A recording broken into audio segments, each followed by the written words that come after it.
Thank you for tuning in to Faith Connection. Gracias por sintonizarnos en la conexión de fe. Obrigado por sintonizar a Conexão da Fé. Herzlich willkommen zu Glaubensverbindung, wo wir dir helfen, mit Gott in Verbindung zu kommen. Ich bin der Pater Ndjboue aus der Freibaptistengemeinde in Niederrauch und ich freue mich besonders, mich mit dir in dieser Stunde über das Wort Gottes zu unterhalten. Und heute heißt das Thema, wo begegne ich Gott? Wo begegne ich Gott? Und ich habe sehr viele Menschen getroffen über mein Leben, die Gott suchen und die wollen näher an Gott sein. Und ich auch persönlich möchte immer näher an Gott werden. Aber die Frage ist, wo begegne ich ihn? Und man könnte auch sagen, die Frage ist, wie begegne ich ihn? Aber wir wollen besonders auf das Wo anschauen. Wir wollen das besonders angucken. Wo begegnen wir Gott? Wo begegnest du Gott? Wie kann das geschehen? Und da lesen wir aus einem Text aus der Bibel. Lass uns mal Psalm 139, Vers 7. Psalm 139, Vers 7. Wo sollte ich hingehen vor deinem Geist? Und wo sollte ich hinfliehen vor deinem Angesicht? Schreibt David. Und er redet hier zu Gott. Und er sagt, stiege ich hinauf zum Himmel, so bist du da. Machte ich das Totenreich zu meinem Lager, siehe, so bist du auch da. Nehme ich die Flügel der Morgenröte und ließe mich nieder am äußersten Ende des Meeres, so würde auch dort deine Hand mich führen und deine Rechte mich halten. David sagt, unabhängig davon, wo ich gehe, du bist da. Du bist überall. Ich kann mich nicht verbergen von deinem Angesicht. David sagt, Herr, wo werde ich hingehen von deinem Geist?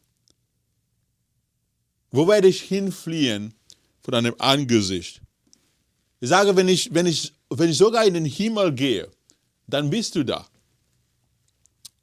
Wenn ich das Totenreich, die Höhle, meinem Lager mache, wenn ich dahin fliehe, da bist du da. Hast du schon mal gehört, Leute sagen, Gott ist nicht in der Höhle. Nie. Man kann nicht entfliehen von seiner Gegenwart. Oder sagt, wenn ich die Flügel nehmen würde von einem Vogel und wegfliehen würde, dann wärst du immer noch da. Ich wäre jederzeit mit dir. Oder sagt, wenn ich sogar mich niederlegen würde am äußersten des Meeres, so würde dort deine Hand mich führen. Ich gehe nie weg von Gott. Praktisch gesehen, er ist immer da. Er ist überall. Und daher ist diese Frage vielleicht stützend. Warum? Wo begegne ich Gott?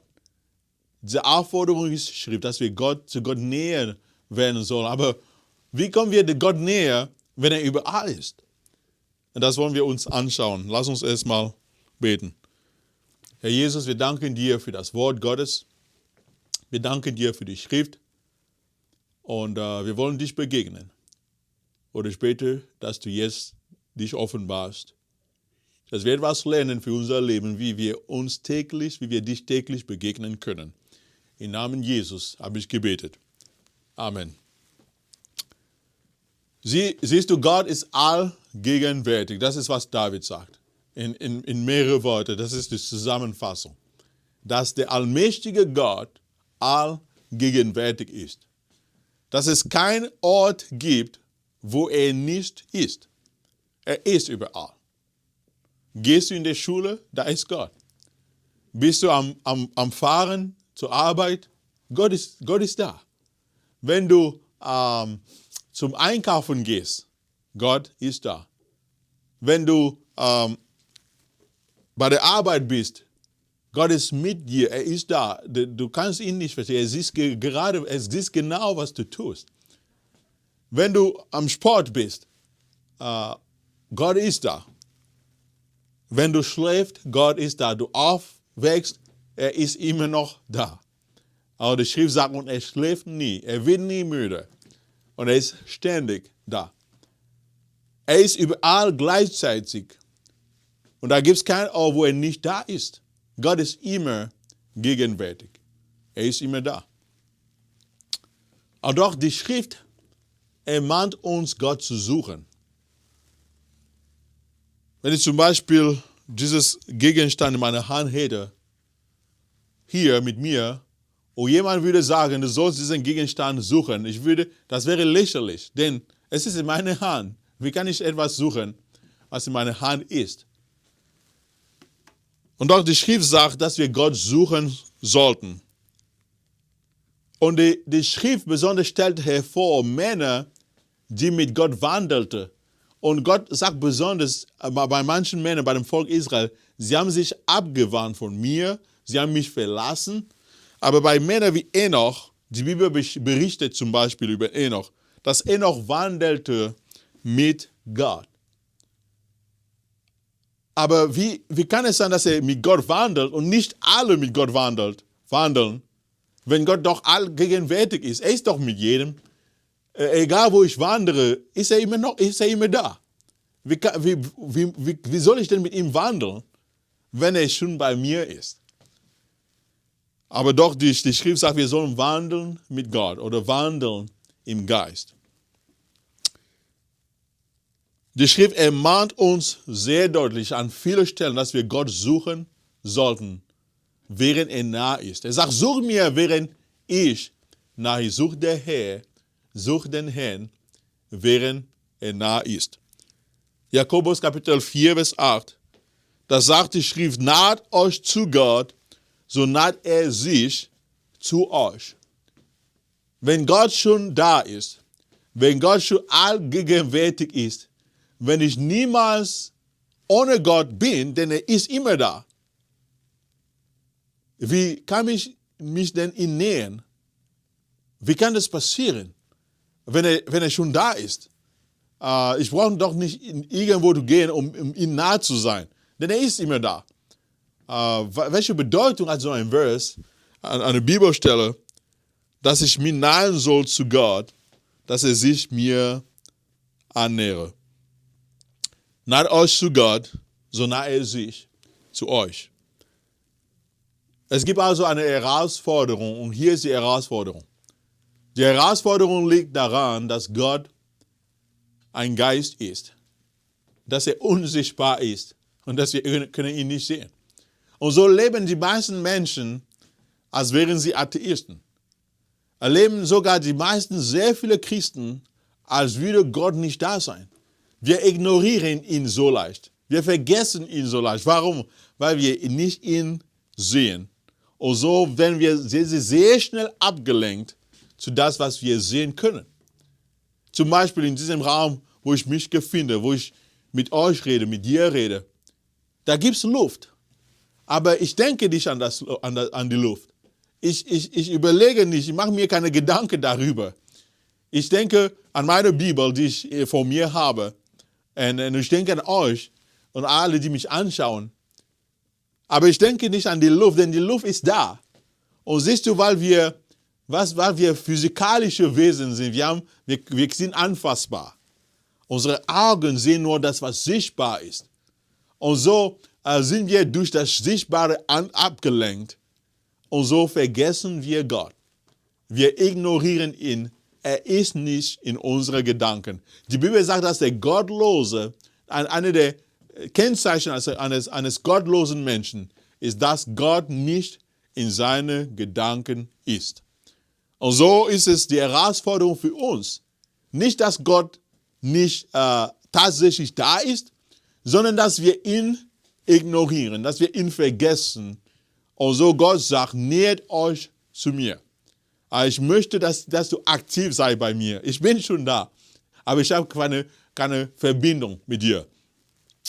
Manchmal bin ich zu Hause mit meiner Frau und wir sitzen da, vielleicht ist sie in der Küche und ich arbeite am Computer, am Rechner. Und meine Frau fängt an, etwas zu erzählen über ihren Tag.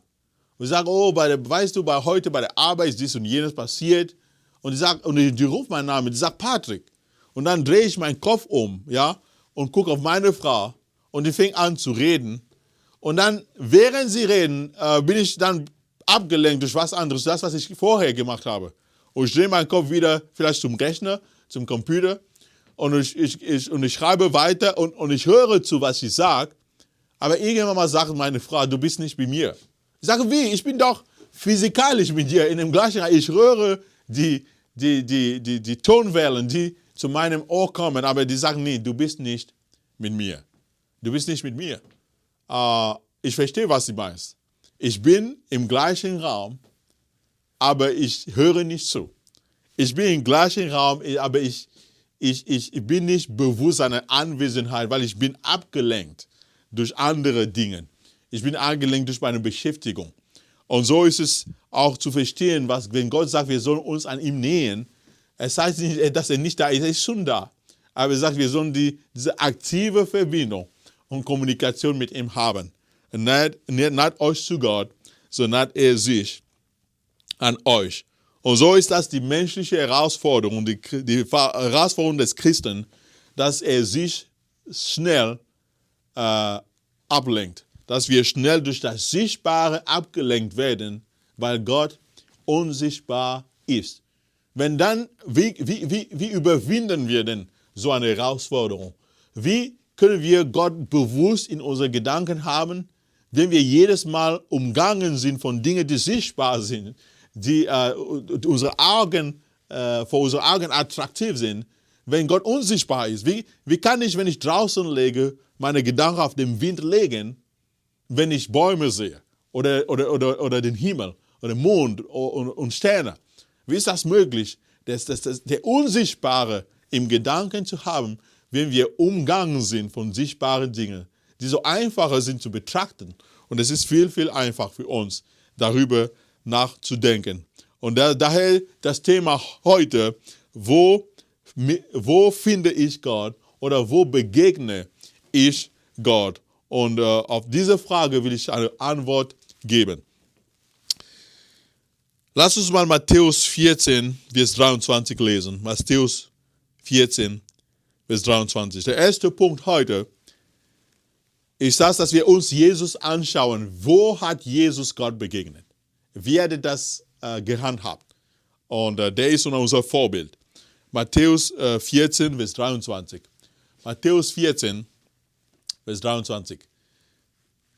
Und nachdem er die Menge entlassen hatte, stieg er auf den Berg, um abseits zu beten. Und als es Abend geworden war, war er dort allein. Na, siehst du, was geschehen ist? Jesus war umgangen von einer Volksmenge. Und er entließ die Menge und da wollte er beten. Aber wo geht er hin, um zu beten? Er geht allein. Nicht mit seinen Jüngern, nicht mit der Menge. Er kann nicht mit der Menge beten. Ich meine, er kann beten. Aber wenn er diese tiefe Gemeinschaft mit Gott haben will, da geht er in einem einsamen Ort. Er möchte allein sein. Das ist das Vorbild Jesus. Wenn Jesus Gott begegnen wollte, ging er allein. Zweitens, lass uns das Beispiel der Israeliten anschauen, als sie in der Wüste waren. Gott hatte das Volk Israel aus Ägypten herausgeholt und hat das Volk beschützt, 40 Jahre lang in der Wüste. Und Gott hatte Mose geboten, eine Lager aufzubauen, wo das Volk Gott begegnen sollte. Und wenn Mose zu diesem Lager gegangen ist, dann Gott hat sich offenbart. Die Menschen haben seine Herrlichkeit gesehen.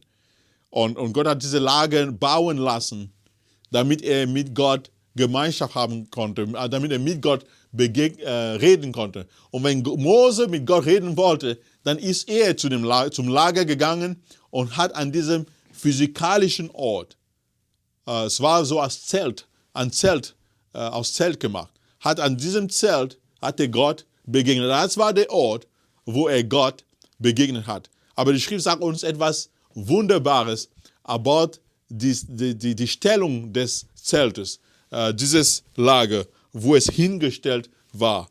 Und da sehen wir ein Vorbild im Alten Testament, wo sie Gott begegnet haben. 2. Moses 33, Vers 7. Wenn die Frage kam, dieses Zelt aufzustellen, musste Mose entscheiden, wo wollen wir denn Gott begegnen? Ich meine, wo? Wir haben über 2 Millionen Menschen hier. Wir haben eine riesige Menge von Leuten. Wo werden wir dieses Zelt hinstellen, damit wir Gott begegnen? 2. Mose 33, Vers 7. 2. Mose 33, Vers 7. Mose aber nahm das Zelt und schlug es sich außerhalb des Lagers auf, fern von dem Lager, und er nannte es Zelt der Zusammenkunft. Und so geschah es, dass jener, der den Herrn suchte, zum Zelt der Zusammenkunft hinausgehen musste, das außerhalb des Lagers war. So, es gab ein Lager für die Juden, und Jesus ließ dieses Zelt aufbauen und nannte es das Zelt der Zusammenkunft, denn es war der Ort, wo das Volk Gott begegnet hat. Und wenn die Zeit kam, wo Mose entschieden sollte, wo soll ich denn dieses Zelt hinlegen, dann legte es nicht innerhalb des Lagers, wo das Volk sich befindet, sondern die Schrift sagt uns, dass er das Zelt außerhalb des Lagers aufstellte, fern vom Lager. Und es geschah, dass jeder, der den Herrn suchte, wo sollte er gehen? Er sollte zum Zelt der Zusammenkunft hinausgehen, das außerhalb des Lagers war. So, wo hat Jesus Gott begegnet? Wir lesen und wir erfahren aus seinem Leben, dass oft ist er in die Wüste gegangen. Er ist in die Einsamkeit gegangen, um zu beten und Gemeinschaft mit seinem Vater zu haben. Wo haben die Israeliten Gott begegnet? Sie haben ein Zelt aufgestellt und sie haben das Zelt außerhalb des Lagers, fern vom Lagers aufgestellt. Und das war da, wo sie Gott begegnet haben, in einem einsamen Ort außerhalb des Lagers, wo es ruhig ist, wo keiner da ist, wo sie sich trennen müssen von dem Rest des Volkes, um Gott zu begegnen. Jesus lädt uns dann deutlich in Matthäus Kapitel 6, wo man Gott am besten trifft, wo man Gott am besten begegnet. Matthäus Kapitel 6, Vers 6. Da sagt Jesus Christus, unser Herr, du aber, wenn du betest, geht in dein Kämmerlein, schließe deine Türe zu und bete zu deinem Vater, der im Verborgenen ist. Und dein Vater, der ins Verborgene sieht, wird es dir öffentlich vergelten. Jesus sagt, wenn du beten willst, versuch nicht zu beten der Volksmenge. Ich meine, du kannst da beten, aber das ist nicht das Beste. Versuch nicht unbedingt zu beten mitten bei der Arbeit. Du kannst da beten, aber das ist nicht das Beste. Es ist gut zu beten in der Gemeinde, aber der Königsweg, sagt Jesus. Schließe deine Türe zu.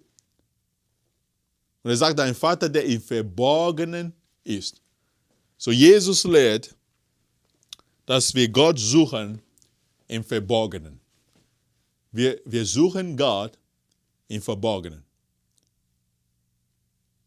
Wenn jemand zusammenrechnen würdest, wie oft du Gott suchst, und er würde nur das Verborgene betrachten, die Zeit, wo du alleine bist. Ich wundere mich in einer Woche, wie lange das sein würde. Bei einigen von uns wird es 5 Minuten sein, bei anderen keine Minute, bei anderen vielleicht 10 Minuten. Aber Jesus lädt und der Königsweg, um Gott zu begegnen in das Verborgene, ist die Türen aufzuschließen zur Welt, zu allen Ablenkungen, zu alles, was sichtbar ist, denn das lenkt uns ab. Und dann, dass wir uns dann im Verborgenen auf das Unsichtbare konzentrieren können. Dass wir aktiv und bewusst uns an Gott widmen können. Das ist einer der Gründe, warum die Augen schließen, wenn wir beten. Wir entscheiden uns, nicht abgelenkt zu werden. Hast du schon mal versucht, mitten beim Fahren zu beten? Das mache ich oft. Aber ich muss sagen, das ist nicht das Gleiche, als wenn ich mein Kämmerlein bete und meine Augen sind zu und es gibt kein Geräusch und es ist ruhig. Weil dann kann ich mit dem unsichtbaren Gott eine wunderschöne Gemeinschaft haben, die ich fast auch kaum haben kann, mit geöffneten Augen mitten im Traffic, im Stau. Und so lehrt uns Jesus, dass wir Gott am besten im Verborgenen suchen. Wo finde ich Gott im Verborgenen? Nun, es ist schade, dass viele Christen, die meisten Christen, haben kein verborgenes Leben mit Gott. Die meisten Christen haben keine geheime Pflichten, die sie erfüllen bei Gott. Die meisten Christen, ihr Leben besteht nur aus öffentliches Werk. Sie beten in die Gemeinde, die singen in der Gemeinde. Sie lesen die Bibel in der Gemeinde. Zu Hause allein kein Bibel lesen. Zu Hause allein kein Beten. Zu Hause allein kein Singen. Es gibt kein Leben im Verborgenen. Und doch, das ist der Königsweg, um Gott zu begegnen. Warum ist es so? Warum ist es so, dass wir Einfaches finden, Gott im Öffentlichen anzubeten, wenn Jesus sagt, dass der Königsweg das Verborgene ist? Nun, der Grund, denke ich, ist in Hebräer Kapitel 11, Vers 6. Hebräer Kapitel 11, Vers 6. Hier, was die Schrift sagt, ohne Glauben aber ist es unmöglich, ihm wohl zu gefallen. Denn wer zu Gott kommt, muss glauben, dass er ist und dass er die belohnen wird, welche die ihn suchen. Gott sagt, es ist unmöglich, ihm wohl zu gefallen, denn wer zu Gott kommt, muss glauben, dass er ist und dass der Belohner ist denen, die ihn suchen. Es ist unsere menschliche Natur, dass wir anerkannt werden wollen. Wir wollen gesehen werden. Wir wollen anerkannt werden. Und dann denken wir gehen in die Gemeinde. Und wenn ich in die Gemeinde bete, dann sieht mich der Pastor. Wenn ich in die Gemeinde bete, dann sieht mich mein Bruder. Wenn ich in die Gemeinde gehe, dann sieht mich die Schwester. Wenn ich in die Gemeinde bete, dann sehe die ganze Gemeinde, dass ich bete. Wenn ich in die Gemeinde das Wort lese, dann sagt jeder, oh, er liest die Bibel. Wenn ich in die Gemeinde komme, dann merken alle, er war hier. Er war doch unter uns. Und es geht so weiter mit allen Beschäftigungen, die wir als Christen in der Gemeinde haben können. Die sind sichtbar und das machen wir einfach, denn jeder will Anerkennung. Jeder will anerkannt werden für das, was er tut. Es ist nicht natürlich, etwas zu tun, um keine Anerkennung. Wir wollen anerkannt werden. Und nun, eines aber vergessen wir, ignorieren wir, dass es auch Anerkennung gibt bei Gott. Und das ist das Kern dieser Aussage, wo Gott sagt, dass ohne Glauben ist es unmöglich, ihm wohl zu gefallen. Der Grund, warum wir kein geistliches Leben im Verborgenen haben, keine geistliche Aktivität im Verborgenen haben, keine geistliche Gemeinschaft mit Gott im Verborgenen haben, ist, weil wir kein Glaube haben.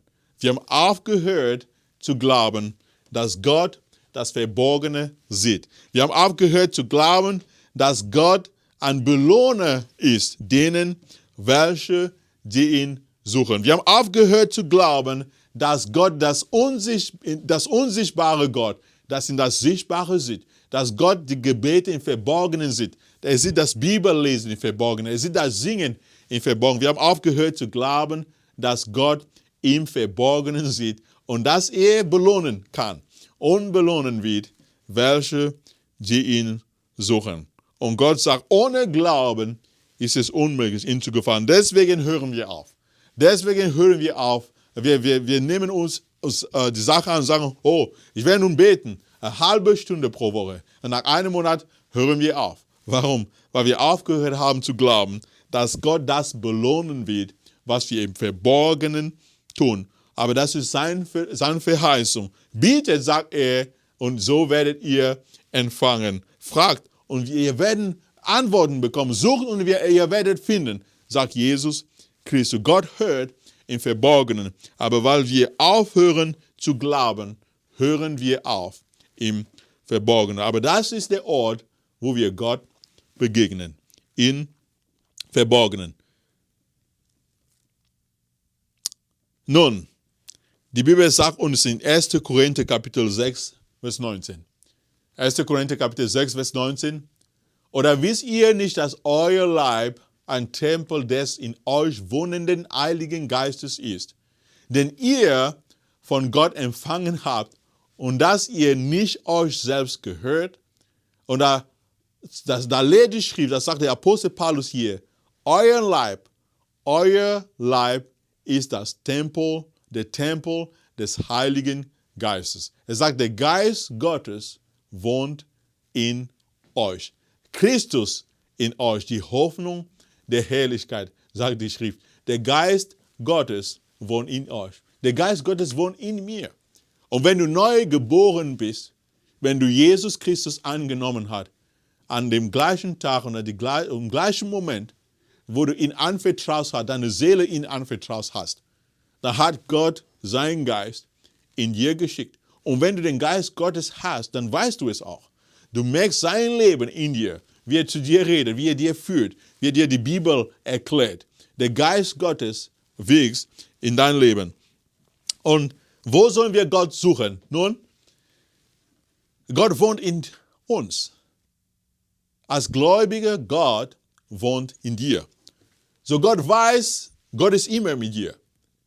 Du musst nur den Kontakt mit ihm aufmachen. Und das heißt, das Verborgene kann ich in meinem Haus finden. Ich kann zu einem Kammer gehen, wo keiner da ist, und dann kann ich mit Gott reden. Das Verborgene kann ich bei der Arbeit, ich kann in einem stillen Ort gehen, vielleicht mich aufschließen für 5 Minuten, bei der Pause zum Beispiel. Und da kann ich Gott begegnen, denn er wohnt in mir. Das Verborgene, ich kann vielleicht laufen in der Pause bei der Arbeit. Einfach oder laufen um das Wohnviertel. Und ich kann da, wo ich allein bin, in einem Platz, wo es keine Ablenkung gibt, kann ich da mit Gott Gemeinschaft haben, kann ich im Verborgenen Gott treffen. Denn wenn keine Menschen da ist und Gott wohnt in mir, kann ich zu ihm reden. Ich kann Gemeinschaft mit dem Geist Gottes haben. Oh, die stille Zeit ist so notwendig für einen Wandel mit Gott. Ohne stille Zeit wirst du keinen Wandel mit Gott haben. Du wirst seine Hand in deinem Leben nicht spüren, du wirst seine Macht nicht erleben. Sagst du mir, hast du eine Zeit, hast du einen Ort, wo du ohne Störung Bibel lesen und betest? Herzlich willkommen zu Glaubensverbindungen, wo wir dir helfen, mit Gott in Verbindung zu kommen.